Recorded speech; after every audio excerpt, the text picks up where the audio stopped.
कि अभी मोदी जी 75 साल के हो जाएंगे। हाँ। और जो उन्होंने एक बीजेपी के अंदर ही एक कानून बना दिया था कि 75 साल से ऊपर वालों को रिटायर हम कर रहे हैं, मार्गदर्शक मंडल में भेज रहे हैं। जी। तो मुझे नहीं लगता कि मोदी जी इस कुर्सी को छोड़ेंगे। हाँ। तो वो कोई ऐसा बीच का रास्ता भी निकालेंगे जिससे उनको मार्गदर्शक मंडल में ना जाना पड़े। उसके लिए भी वो प्रयास करेंगे।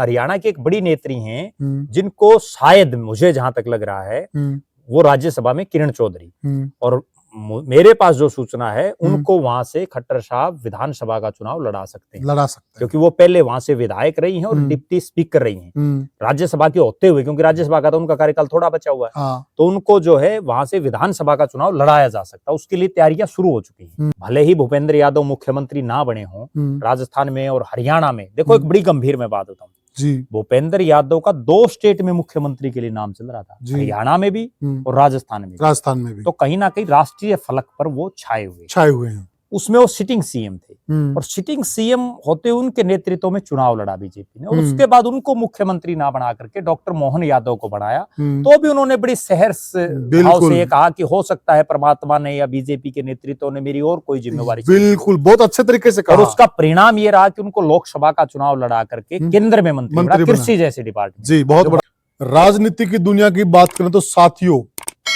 संक्रांत से पहले जो इस बार मकर संक्रांति आने वाली है, उससे पहले हरियाणा वासियों के लिए एक बहुत बड़ी खबर हो सकती है। एक बहुत बड़ी खबर हो सकती है हरियाणा बीजेपी के लिए साथियों, क्योंकि राष्ट्रीय अध्यक्ष बनाया जाना है बीजेपी का, और उसमें जो नाम चल रहे हैं, बहुत बड़े बड़े नेताओं के नाम चल रहे हैं, और उसमें इस बार यह रिकॉर्ड भी बन सकता, आज तक हरियाणा से कोई बीजेपी का राष्ट्रीय अध्यक्ष नहीं बना है। इस बार यह रिकॉर्ड टूट सकता है, और इससे हरियाणा को बहुत बड़ी सौगात मिल सकती। आखिर हरियाणा का वह कौन सा बड़ा नेता है जो राष्ट्रीय अध्यक्ष बन सकता है, और उसके अलावा कौन कौन से नेता हैं जो इस लिस्ट में और इस दौड़ में बहुत आगे चल रहे हैं।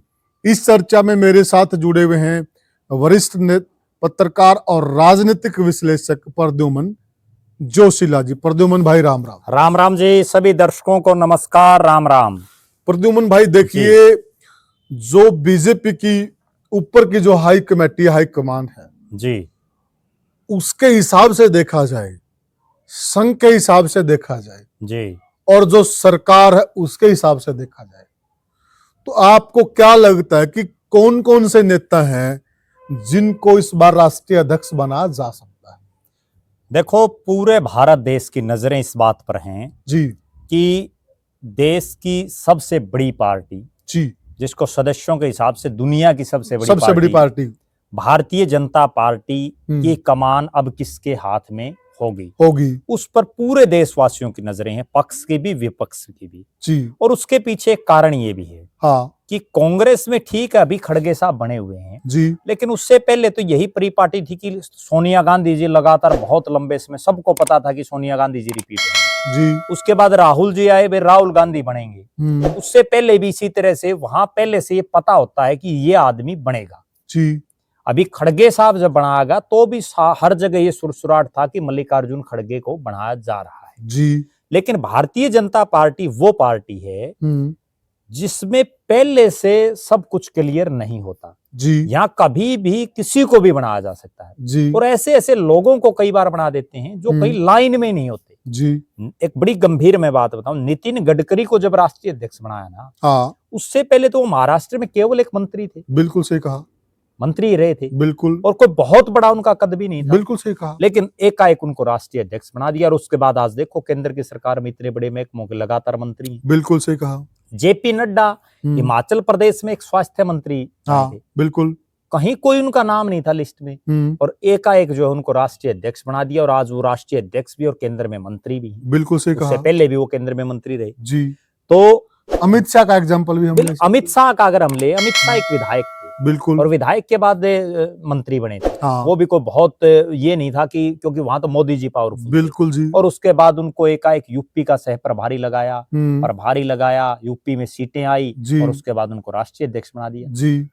तो कहीं ना कहीं ये कहा जा सकता है कि ये वो भारतीय जनता पार्टी अब नहीं रही जिसमें किसी समय अटल बिहारी वाजपेयी, लाल कृष्ण आडवाणी, मुरली मनोहर जोशी, तीन नेताओं तक सीमित था मामला। बिल्कुल सही कहा। कि आडवाणी जी बनेंगे, वाजपेयी जी बनेंगे या जोशी जी बनेंगे। उसके बाद फिर आगे जो है और नेताओं की बारी आई जो दूसरी कैटेगरी है, द्वितीय पंक्ति के। जी। अब जो चर्चाएं हैं वो ये हैं कि कौन ऐसा आदमी हो जो, क्योंकि हो सकता है एक देश एक इलेक्शन बन जाए, देश में चुनाव 2029 से पहले भी आ जाएं जी। गुजरात और उत्तर प्रदेश जैसे बड़े राज्यों में भी चुनाव होने हैं जी। दिल्ली को भी जीतना है जहां लगातार भारतीय जनता पार्टी नहीं जीत पा रही, केजरीवाल जी जीत रहे हैं लगातार और बहुत मेहनत भी कर रहे हैं इस बार। जो है वहां उनको बड़ी अड़चने आ रही हैं भारतीय जनता पार्टी को। तो कहीं ना कहीं बहुत कुछ देखना है और सबसे बड़ी बात क्या देखनी है कि अभी मोदी जी 75 साल के हो जाएंगे और जो उन्होंने एक बीजेपी के अंदर ही एक कानून बना दिया था कि 75 साल से ऊपर वालों को रिटायर हम कर रहे हैं, मार्गदर्शक मंडल में भेज रहे हैं जी। तो मुझे नहीं लगता कि मोदी जी इस कुर्सी को छोड़ेंगे। तो वो कोई ऐसा बीच का रास्ता भी निकालेंगे जिससे उनको मार्गदर्शक मंडल में ना जाना पड़े। उसके लिए भी वो प्रयास करेंगे। दूसरी तरफ संघ जिस तरह से बातें कर रहा है, क्योंकि बीजेपी को वास्तव में जहां से ऊर्जा मिल रही है वो संघ है जी। अभी मैं पढ़ रहा था कि संघ की तरफ से ये कहा गया है कि जो है मंदिर जो है राम मंदिर, इस राम मंदिर के मुद्दे का राजनीतिकरण ना किया जाए, इसका राजनीतिक फायदा ना उठाया जाए। तो कहीं ना कहीं संघ भी उस ढंग से संतुष्ट दिखाई नहीं दे रहा मोदी जी से जितना होना चाहिए। कुल मिलाकर के ये कहा जा सकता है कि मोदी जी और संघ और भारतीय जनता पार्टी का शीर्ष नेतृत्व वो ये चाहेगा कि किसी ऐसे शख्स को बनाया जाए जो पूरी पार्टी में बैलेंस बना सके, जो पार्टी में जीत की गारंटी भी हो, जो पार्टी को जिता भी सके और जो ऐसा हो जिसमें अनुभव हो, जो संघ को भी का भी लॉयल हो और मोदी जी की भी उस पर जो है ठंडी नजरें हो। सही कहा। उसके लिए 7, 8, 9, 10 लोगों के नाम चल रहे हैं, नेताओं के नाम चल रहे हैं। इससे पहले जब ये 15 दिसंबर तक होना था पहले, तो 15 दिसंबर से पहले ये चर्चाएं थी कि संघ 3-4 जो उसके मेन नेता हैं, जिसमें चाहे हम बात करें जो है वसुंधरा राजे सिंधिया की, कि उनका नाम संघ आगे बढ़ा सकता है, चाहे हम बात करें प्रवीण तोगड़िया की, उनका नाम संघ आगे बढ़ा सकता है, संजय जोशी जो मोदी जी के बड़े धुर राजनीतिक विरोधी रहे एक ही पार्टी में होकर के, उनका नाम बढ़ा सकता है, या संघ जो है योगी आदित्यनाथ को आगे कर सकता है। लेकिन अब वो सारी चीजें लगभग ठंडे बस्ते में दिखाई दे रही। बिल्कुल सही कहा। क्योंकि एक मिनट भी अगर निकल जाती ना किसी चीज को, तो हर मिनट में राजनीति बदलती रहती। कभी किसी का सिक्का है, कभी किसी का सिक्का है। आज पता नहीं कौन कहाँ है, क्या पता अगली मिनट में कौन कहाँ क्या होगा। बिल्कुल। तो राजनीति संभावनाओं का खेल है। सही कहा। अब जो नाम चल रहे हैं उसमें एक चीज तो ये दिखाई दे रही है कि मोदी जी के पास भले ही बीजेपी तीसरी बार वो बहुमत में नहीं ला पाई बीजेपी को, ठीक है, राज बन गया, लेकिन जिस तरह से पहली और दूसरी टर्म में बीजेपी को बहुमत मिला था, वो तीसरी टर्म में वो नहीं ला पाए। लेकिन लगातार 3 बार जिताना वो भी अपने आप में एक बहुत बड़ा। तो इतना तय है कि मोदी जी की पसंद का राष्ट्रीय अध्यक्ष बनेगा। और जिन जिन के नाम चल रहे हैं उनमें मुख्य रूप से भूपेंद्र यादव हैं जो बेसिकली हरियाणा प्रदेश से आते हैं, गुड़गांव से। बिल्कुल सही उनके भाई भी पूर्व विधायक रहे हैं और भूपेंद्र यादव राजस्थान से राज्यसभा के सदस्य हैं, राष्ट्रीय महासचिव और अभी वर्तमान में वो जो है केंद्र में मंत्री हैं। उनका बड़ा नाम है और जो यादव वोटर हैं उनको भी कहीं ना कहीं ये चाहते होंगे मोदी जी कि इनको अपने साथ जोड़े रखें, क्योंकि जो यादव समाज के जो नेता हैं, चाहे लालू प्रसाद यादव हों, आज वो राजनीतिक रूप से हाशिए पर हैं, चाहे वो मुलायम सिंह यादव का परिवार हो, वो भी राजनीतिक रूप से कोई बहुत अभी विपक्ष में बैठे हैं। तो डॉक्टर मोहन यादव जरूर हैं जो मध्य प्रदेश के मुख्यमंत्री हैं, लेकिन उनका भी इतना बड़ा नाम नहीं है। भले ही भूपेंद्र यादव मुख्यमंत्री ना बने हों राजस्थान में और हरियाणा में, देखो एक बड़ी गंभीर मैं बात बताऊं, भूपेंद्र यादव का 2 स्टेट में मुख्यमंत्री के लिए नाम चल रहा था, हरियाणा में भी और राजस्थान में भी। तो कहीं ना कहीं राष्ट्रीय फलक पर वो छाए हुए हैं और संघ के भी विश्वास पात्रों में हैं। तो एक नाम उनका है और कहीं न कहीं उन्होंने अपने आप को प्रूव भी किया। ऊपर भारी लगाए गए चुनाव में जो राज्य में, जिन राज्यों में बिल्कुल। चुनाव थे वहां पर साबित भी किया है। उन्होंने वो तो जीरो से उठ करके जो है उन्होंने, नहीं तो उससे पहले तो वो कोई बहुत लंबा चौड़ा उनका राजनीतिक, उनके भाई जो रघु यादव हैं उनका जी। बलकने राजनीतिक यस। कोरा ज्यादा था। हाँ बिल्कुल। और उनके भाई भी एक चुनाव जीते जिंदगी में, उसके बाद उन्होंने इस्तीफा दे दिया। हम्म, इस्तीफा देने के बाद वो कभी जीते ही नहीं, जीते बहुत नहीं। चुनाव उन्होंने लड़े। हम्म, और बहुत से लोगों को ये पता नहीं होगा कि रघु यादव के भाई ही भूपेंद्र भूपेंद्र यादव। यादव इस बात का बहुत लोगों को नहीं मिलेगा। नहीं मालूम।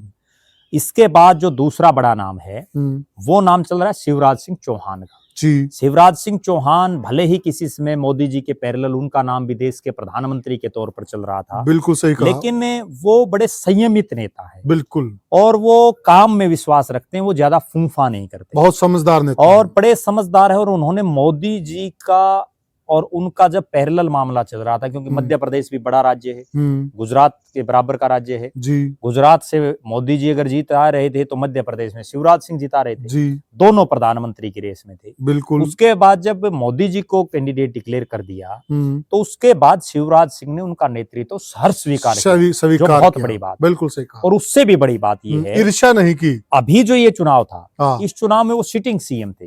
अभी जो चुनाव हुआ उसमें वो सिटिंग सीएम थे और सिटिंग सीएम होते उनके नेतृत्व में चुनाव लड़ा बीजेपी ने। और उसके बाद उनको मुख्यमंत्री ना बना करके डॉक्टर मोहन यादव को बनाया। तो भी उन्होंने बड़ी सहर्ष भाव से ये कहा कि हो सकता है परमात्मा ने या बीजेपी के नेतृत्व ने मेरी और कोई जिम्मेवारी। बिल्कुल, बहुत अच्छे तरीके से कहा। और उसका परिणाम ये रहा कि उनको लोकसभा का चुनाव लड़ा करके केंद्र में मंत्री बना, कृषि जैसे डिपार्टमेंट। जी, बहुत बड़ा। और किसानों के मुद्दे पर ही जो ये सीटें कम हुई है मोदी जी की, उत्तर भारत में ही कम हुई। हाँ बिल्कुल, नहीं तो पिछली बार बहुत थी, हरियाणा में 10 की 10 जीते हुए और थे। एक और बार 10 से 5 पर आ गए। एक और प्रद्युमन भाई, जब इस तरह का प्रकरण होता है, किसी को मुख्यमंत्री की कुर्सी से उतार दिया जाता है जी, तो वह आदमी नाराज होकर घर बैठ जाता है। बिल्कुल, ये बंदा घर नहीं बैठा। इन्होंने कहा कि मेरी एक ड्यूटी लगी है कि मैं मोदी जी को तीसरी बार प्रधानमंत्री बनाऊंगा और निकल गया हूं मैं जनता के। बिल्कुल, और इसीलिए वो कामयाब हुए। तो एक नाम शिवराज सिंह चौहान का है। हाँ। उनको बना करके पार्टी ये संदेश दे सकती है कि भले ही उनको प्रधानमंत्री का कैंडिडेट हमने नहीं बनाया, हाँ, लेकिन जो उनकी योग्यता है उसका फायदा बीजेपी उठाएगी और उनको बनाना चाहिए। तीसरा जो नाम है, हाँ, वो इसमें है विनोद तावड़े। विनोद तावड़े महाराष्ट्र से आते हैं जी। पार्टी के राष्ट्रीय महासचिव, हरियाणा के भी वो प्रभारी रहे। बिल्कुल, और कई राज्यों के प्रभारी रहे और मोदी जी के बड़े खासम खासों में हैं, यंग ब्लड हैं। यस। और जो है महाराष्ट्र में बीजेपी की सरकार बनाने में उनका भी अपना एक रोल है। बिल्कुल। तो कहीं ना कहीं चूंकि नितिन गडकरी जी भी वहीं से आते थे, हाँ, और संघ का जो मुख्यालय है नागपुर वो भी वहीं से है, तो कहीं ना कहीं विनोद तावड़े भी एक चेहरे के रूप में दिखाई दे रहे हैं। इसके बाद जो चौथा नाम है जी, क्योंकि मोदी जी बार बार ये कह रहे हैं कि हमारी पार्टी महिलाओं को पूरा मान और सम्मान दे रही है जी, और उन्होंने संसद में, विधानसभाओं में जो 33% का जो आरक्षण किया है महिलाओं के लिए जी, हालांकि उसके तहत अभी कोई चुनाव नहीं हुआ है, तो वो भी देने का काम, महिला बिल लाने का काम जी, महिला बिल को पास करवाने का काम, हाँ, मोदी जी की सरकार ने किया है जी। तो एक बीच का रास्ता ये निकाला जा सकता है कि भारतीय जनता पार्टी इस बार किसी महिला को राष्ट्रीय अध्यक्ष बनाए और उस महिला के रूप में जो पिछले वर्षों से देश के खजाने को संभाल रही है, वित्त मंत्री है देश की और दक्षिण भारत से आती है, उनमें दोनों जो है सिस्टम बीजेपी के पूरे होते हैं, महिला कोटा भी, हाँ, और दूसरा दक्षिण भारत, क्योंकि पार्टी कभी दक्षिण भारत का बनाती है, कभी उत्तर भारत का, कभी पश्चिम भारत का, कभी पूर्वी भारत का, इस तरह से सारी पार्टियां करती रहती हैं। तो निर्मला सीतारमण दक्षिण भारत से आती हैं और जितना उनका कार्यकाल रहा है वित्त मंत्री के तौर पर जी, चाहे वो जीएसटी जैसा एक महत्वपूर्ण कानून वो ले आई, बिल्कुल सही कहा, वो उनका बड़ा उल्लेखनीय रहा है और बड़ी शांत स्वभाव की हैं, कहीं ये लगता नहीं कि कोई बहुत फूंफा करती हैं, बहुत ही जो है नॉर्मल रहती हैं। तो निर्मला सीतारमण मुख्य मोदी जी की भी बड़ी विश्वास पात्र हैं जी, उन पर भी पार्टी दांव खेल सकती है। ये 4 शख्स तो ऐसे हैं जो राष्ट्रीय राजनीति में हैं वर्षों से और केंद्र की राजनीति कर रहे हैं लगातार, और अपने अपने राज्यों में जो है इनका बहुत ज्यादा दखल नहीं है राजनीतिक रूप से, ये केंद्र की ही राजनीति कर रहे हैं। इसके अलावा कई और नाम भी हैं, लेकिन एक नाम ऐसा भी है जो लगातार प्रदेश की राजनीति कर रहा था जी, लेकिन अभी मोदी जी ने उनको इसी लोकसभा चुनाव के बाद केंद्र में उनको ले आए। उन्होंने अपना बड़े महकमों का उनको मंत्री बनाया और वो शख्स है हरियाणा प्रदेश से आने वाले मनोहर लाल खट्टर जी। मनोहर लाल खट्टर जी भारतीय जनता पार्टी के वर्षों से सिपाही हैं जी। वो आरएसएस से लेकर के और बीजेपी से लेकर के उन्होंने अपना पूरा जीवन, एक बचपन को उनका अगर छोड़ दें तो उसके बाद उन्होंने पूरा जीवन बीजेपी और संघ के लिए अपना समर्पित किया है जी। यहाँ तक कि उनको अपने परिवारजन, रिश्तेदार, उनसे भी कोई लेना देना नहीं है। सही कहा। वो लगातार पार्टी के लिए कमल के फूल को और आरएसएस को मजबूत करने में लगे रहे जी। मनोहर लाल जी की ये जो चारों शख्स हैं, इनकी इतर बात ये है कि वो हरियाणा के 9.5 साल तक मुख्यमंत्री रहे। बिल्कुल। पहला चुनाव उन्होंने अपने जीवन में लड़ा, उससे पहले उन्होंने कभी मेमरी का भी चुनाव नहीं लड़ा था। हाँ। और पहला चुनाव लड़ते ही वो रोहतक से हैं, वैसे तो निंदाना गांव है उनका, और लेकिन उसके बावजूद उनको जो है करनाल से टिकट दी। और जिस दिन उनको करनाल से टिकट मिली उसी दिन ये तय हो गया था कि अगर बीजेपी की हरियाणा में सत्ता आती है तो मनोहर लाल जी मुख्यमंत्री बनेंगे। वो 9.5 साल मुख्यमंत्री रहे। भले ही 9.5 साल के कार्यकाल में बहुत से आंदोलन हुए, बहुत उनका विरोध भी हुआ राजनीतिक रूप से भी, लेकिन उसके बावजूद कोई दाग धब्बा जो एक मुख्यमंत्री रहते हुए कहीं कोई भ्रष्टाचार का, कहीं कोई इस तरह का उस लाइमलाइट में वो कभी नहीं आए जी। बिल्कुल। बहुत साफ सुथरा कार्यकाल रहा। हो सकता है बहुत लोग उनसे नाराज हों राजनीतिक रूप से, लेकिन उसके बावजूद उनका कार्यकाल कई कामों के लिए बड़ा यादगार रहेगा। और उन्होंने जो योजनाएं शुरू की उसका अनुसरण देश की और सरकारों ने भी किया। देश में जो अलग अलग राज्य हैं उन्होंने उनका अनुसरण किया। कितनी बड़ी बात। बिल्कुल सही कहा। उनका नाम राष्ट्रीय अध्यक्ष के लिए बड़ा मजबूती से चल रहा है। वो भारतीय जनता पार्टी में एक अंत्योदय प्रकोष्ठ है जिसका बहुत कम लोगों को पता हुआ जी। एक अंत्योदय का मतलब है कि अंतिम व्यक्ति तक जो है उसका उठाव कैसे किया जाए जी। उस हरियाणा के मुख्यमंत्री बनने से पहले की मैं बात बता रहा हूँ। अच्छा। उससे पहले वो अंत्योदय के राष्ट्रीय अध्यक्ष थे। अच्छा। जिसका बहुत कम लोगों को, रेयर लोगों को पता हुआ। वो उस अंत्योदय के राष्ट्रीय अध्यक्ष थे पार्टी में। उसके बाद उनको प्रदेश का मुख्यमंत्री बनाया। अभी अच्छा, उनका जीत का भी आप ये देखिए, ये जो बाकी चारों नेता हैं ये अपने दम पर सरकारें नहीं अपने राज्यों में बना पाई जी। जबकि मनोहर लाल जी ने प्रूव करके दिखाया कि उन्होंने 2019 के लोकसभा के चुनाव में 10 की 10 सीटें बीजेपी को जिताई जी। 2019 के विधानसभा चुनाव में उन्होंने दोबारा भारतीय जनता पार्टी की सरकार बनवाई जी। और इस बार भी भले ही चुनाव से पहले उनको हटा दिया गया हो, लेकिन कहीं ना कहीं जो उनके द्वारा जो योजनाएं खर्ची पर्ची के बिना नौकरियां देना और भी काफी जो उनकी योजनाएं थी, उनके बलबूते पर नायब सिंह सैनी मुख्यमंत्री बने। कहीं ना कहीं और एक बात और भी है प्रद्युमन भाई जी। देखिए, जो संघ कह लीजिए जी, बीजेपी कह लीजिए जी, ये जिस प्रकार का व्यक्तित्व तो चाहते हैं ना, अनमैरिड हो, वो व्यक्ति तो घोटाले का चार्ज ना हो जी, ठीक है, और कोई उस बंदे के पास बहुत बड़ी सी संपत्ति ना हो, उसका कोई वारिस भी ना हो कोई, कल ने कोई और दावा करने वाला बचे नहीं। हाँ बिल्कुल। तो उन सारे पैरामीटर में भी ये फिट बैठते बिल्कुल हैं। उनमें फिट बैठते हैं और शायद संघ के भी खास हैं और मोदी और शाह के भी खास हैं। बिल्कुल। देखो, नरेंद्र मोदी जी तो बार बार कहते हैं कि हम तो एक ही खाट पे सो जाते थे, हाँ। एक ही चारपाई पर सोते थे। बिल्कुल बिल्कुल ठीक है, हम तो साथ ही दलिया पीते थे। तो कहीं ना कहीं जो है वो बिल्कुल लंगोटिया यार जिसको बोलते हैं ना, एक स्कूटी उस पे स्कूटर पे बिल्कुल, और उसी की ये देन है। नहीं तो रामविलास शर्मा, अनिल विज, कैप्टन अभिमन्यु, ओम प्रकाश धनखड़, राव इंद्रजीत, वीरेंद्र सिंह, पता नहीं कितने फन्ने खा थे, सबको दरकिनार करके मनोहर लाल जी ने एक तरफा राज चलाया। हाँ, और बड़ी एक गंभीर मैं बात बताऊं, जो लोग ये कहते हैं ना कि चौधरी ओम प्रकाश चौटाला और चौधरी बंसीलाल जी ने राज चलाया, हाँ। जैसा राज 9.5 साल मनोहर लाल खट्टर ने चलाया वैसा किसी ने भी नहीं चलाया, क्योंकि वो लोगों के बीच में रहते थे। हाँ। खट्टर साहब तो लोगों से भी अपने गेट बंद ठीक है, मुख्यमंत्री का जो उनका रेजिडेंस था उसके गेट ही बंद कर दिए, ना किसी से ज्यादा वास्ता ना, अपनी धुन में जो काम करना वो कर दिया जी। नफा नुकसान टोटा जो होगा वो देखी जाएगी। तो मनोहर लाल जी की क्या है कि अब उनको ऊर्जा, बिजली, जिसकी हर गरीब से लेकर के और हर अमीर, अंबानी, अडानी सबको जरूरत है जी, उस डिपार्टमेंट का तो उनको मंत्री बना रखे है। हाँ। बहुत बड़ा महकमा है जी। और अभी उनको शायद कोई क्लू मिल चुका है।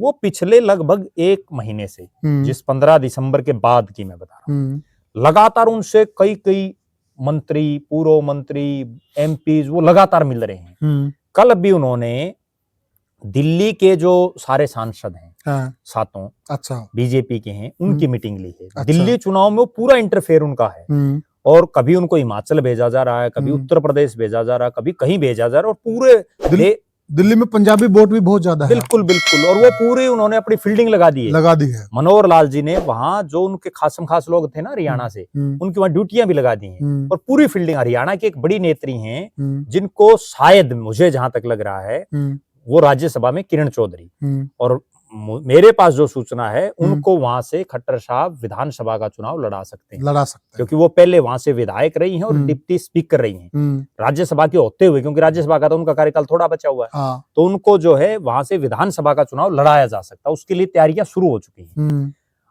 अब जो खट्टर साहब की लगातार जो हम देख रहे हैं पिछले 1 महीने से, 15-20 दिन, 1 महीने से, वो लगातार पूरे सक्रिय है, और बीजेपी के बड़े बड़े नेता उनके घर आकर के जो है उनसे सलाह मशवरा कर रहे हैं। कहीं ना कहीं ये दर्शा रहा है कि हरियाणा, जिसको कभी भी राष्ट्रीय पार्टी, चाहे वो बीजेपी हो चाहे कांग्रेस हो, उसका राष्ट्रीय अध्यक्ष पद कभी नसीब नहीं हुआ। बिल्कुल सही कहा। उस राष्ट्रीय अध्यक्ष का पद पहली बार हरियाणा प्रदेश में आने की संभावनाएं संक्रांत के आसपास बढ़ती दिख रही हैं, और ये हर हरियाणवी, चाहे वो बीजेपी का हो, कांग्रेस, जेजेपी ने लो, किसी भी पार्टी का हो, सही कहा, उसके लिए बड़े गौरव गर्व की बात होनी चाहिए। सही बात है कि अगर हरियाणा प्रदेश का कोई शख्स, भले ही हमारी किसी की राजनीतिक विचारधारा ना मिलती, बिल्कुल सही बात, लेकिन अगर वो राष्ट्रीय अध्यक्ष एक पार्टी, पूरे भारत हरियाणा से चलेगा, बिल्कुल उससे फालतू और क्या होगा? छोटा सा राज्य है। या तो देश का प्रधानमंत्री, देवीलाल जी उप प्रधानमंत्री बने, अगर वो प्रधानमंत्री बन जाते तो वो मिसालें दी जाती, और या फिर अब ये मौका दोबारा से बीजेपी देने जा रही है, जो चर्चाएं हैं, और मनोहर लाल जी हर तरह से सक्षम दिखाई दे रहे हैं, और वो जो है चला भी सकते हैं, क्योंकि उनको और तो कोई काम है नहीं तो बहुत से ऐसे जिनको अपने परिवार से मिलना, अपने बाल बच्चे और जो है रिश्तेदारियों में जाना, वो तो फ्री हैं। और एक और प्रद्युमन भाई जी, मोदी और शाह की जो जोड़ी है ना जी, वो इस तरह के फैसलों के लिए जानी जाती है। बिल्कुल, निश्चित रूप से उन्होंने बहुत बार लिए हैं। उन्होंने ऐसे ऐसे लोगों को घर बैठा करके, जो घर बैठे हैं, और उनको बनाया है, और मनोहर लाल जी उसका सबसे बड़ा उदाहरण है। इनको भी तो बनाया है, इतने बड़े बड़े फन्ने खाओं को छोड़ करके। और मनोहर लाल जी ने तो कभी कल्पना भी नहीं की होगी कि करनाल से आपको टिकट दे देंगे। जी जी, अगर उनको टिकट देनी थी तो रोहतक से देते, लेकिन रोहतक से इसलिए नहीं दी, क्या पता वहां हुड्डा साहब का गढ़ था, कहीं कोई चूक हो जाती, उनको वहां करनाल से टिकट दी, वो चुनाव जीतते और मुख्यमंत्री बना, और 9.5 साल पूरा हरियाणा रीझ लिया। पहले ऐसे मुख्यमंत्री होंगे जिनके खिलाफ हरियाणा में एक बहुत बड़ा मूवमेंट हुआ, बहुत बड़े लोग उनके खिलाफ थे, लेकिन उसके बावजूद मोदी जी और अमित शाह की जोड़ी ने उनको टस से मस नहीं होने दी। भाई मुख्यमंत्री रहेगा तो यही रहेगा, अड्डी खड़े रहे उनके पीछे दीवार की तरह दोनों। और अब भी यही हालात है, जिस तरह से हम देख रहे हैं कि मनोहर लाल जी के रूप में। बल्कि प्रद्युमन भाई, चुनाव से पहले हमने भी चर्चा की थी जी,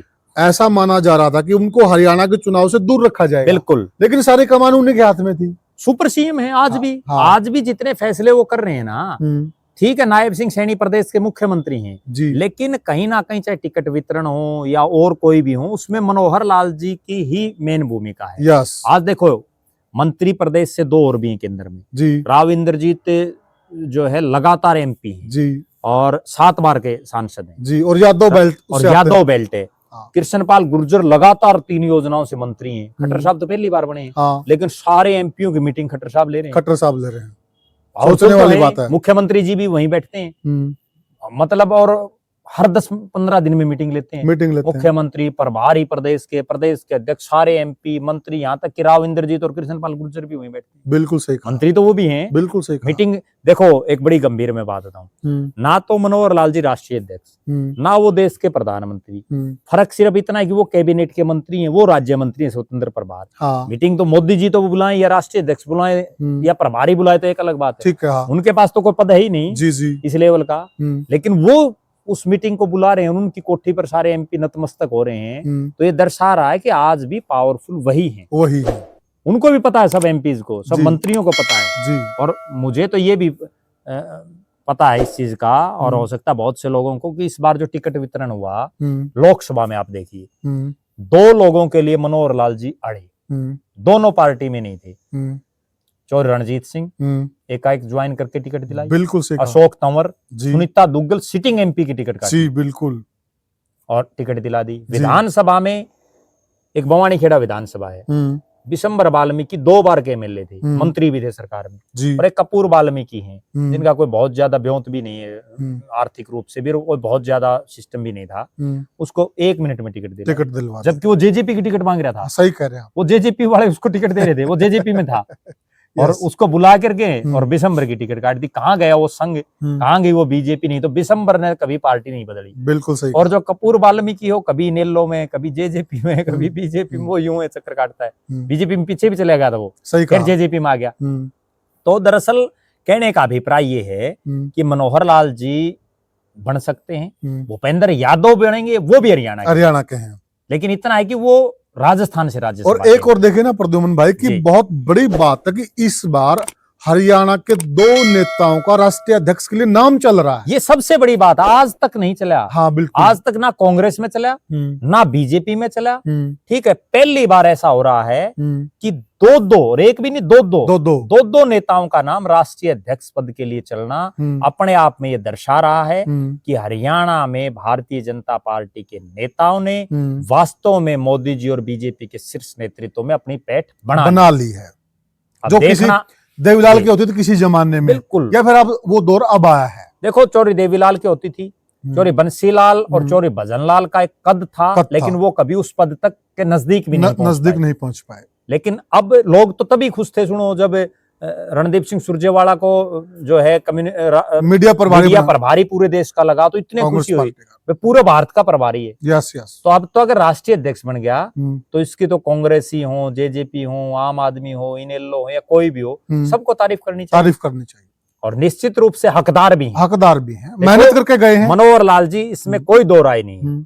इस पद के वास्तव में अगर कोई हकदार है तो वो मनोहर लाल खट्टर जी, क्योंकि 0 से उठ करके और उस हरियाणा में पार्टी को स्थापित करना, जहां हरियाणा में बीजेपी का नाम लेवा ही नहीं था, तो लेने वाला ही नहीं था, पीछे लघु पार्टी होती थी, बिल्कुल, कोई था ही नहीं, सिस्टम था ही नहीं, टिकट मांगने वाले नहीं थे, बिल्कुल। तो साथियों, ये हमने चर्चा की कि हरियाणा प्रदेश में मकर संक्रांति से पहले हरियाणा के लिए बहुत बड़ी खबर आ सकती है। पहली बार ऐसा होने जा रहा है कि किसी राष्ट्रीय पार्टी का, विश्व की सबसे बड़ी पार्टी का राष्ट्रीय अध्यक्ष हरियाणा से बनने जा रहा है, और ये हरियाणा के लिए अपने आप में बहुत ही गौरव की बात है साथियों। तो आप क्या समझते हैं, आप क्या मानते हैं, क्या मनोहर लाल जी या क्या भूपेंद्र यादव जी में से कौन बनेगा हरियाणा से बीजेपी का राष्ट्रीय अध्यक्ष? हमें कमेंट सेक्शन में जरूर बताइएगा, और वीडियो को ज्यादा से ज्यादा शेयर कीजिएगा और चैनल को सब्सक्राइब कीजिएगा। फिर मिलेंगे साथियों हम आपसे, तब तक के लिए राम राम।